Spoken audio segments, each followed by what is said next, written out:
नमस्कार, DRV news में आप सभी का स्वागत है। मैं वंदना सिंह। नीट पीजी काउंसलिंग को लेकर डॉक्टर्स में नाराजगी। यदि डॉक्टर्स की माने तो उनका कहना है कि पहले तो नीट की परीक्षाएं देरी से हुई, फिर उनका रिजल्ट भी देरी से आया। रिजल्ट आने के बाद आरक्षण के विवाद को लेकर काउंसलिंग में देरी हुई, जिसके चलते कोर्स को शुरू करने में भी देरी होगी।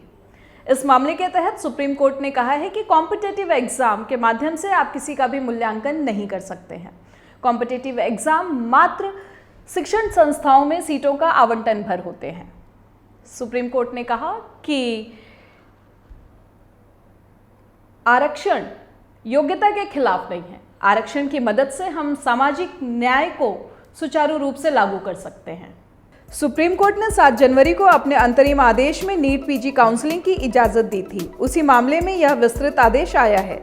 याचिकाकर्ताओं ने नीट अंडर और पीजी के लिए 27% ओबीसी और 10% ईडब्ल्यूएस आरक्षण देने की अधिसूचना को चुनौती दी थी। शीर्ष अदालत ने इस बात पर जोर दिया कि इस स्तर पर न्यायिक हस्तक्षेप से इस साल प्रवेश प्रक्रिया में और देरी होगी और इससे मुकदमेबाजी भी शुरू होगी।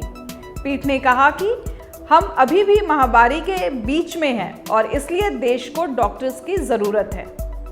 ईडब्ल्यूएस कोटा के संबंध में शीर्ष अदालत ने कहा कि याचिकाकर्ताओं का तर्क एआईक्यू में कोटा तक ही सीमित नहीं था, बल्कि यह केंद्र सरकार द्वारा अपनाए गए मानदंडों पर भी था। इस बात पर जोर देते हुए कि इस पहलू पर विस्तृत सुनवाई की आवश्यकता है, पीठ ने इसे इस साल मार्च के तीसरे सप्ताह में आगे की सुनवाई के लिए निर्धारित किया।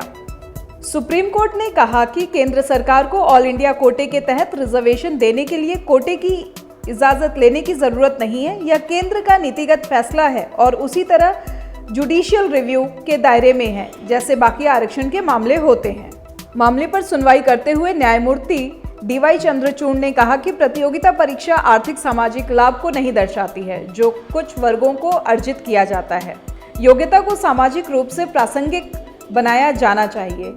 शीर्ष अदालत ने कहा है कि आरक्षण योग्यता का विरोधाभासी नहीं है, यह इसके वितरण प्रभाव को और बढ़ाता है। पीठ ने कहा कि जब किसी मामले में संवैधानिक व्याख्या शामिल होती है तो न्यायिक औचित्य अदालत को कोटा पर रोक लगाने की अनुमति नहीं दे सकते हैं।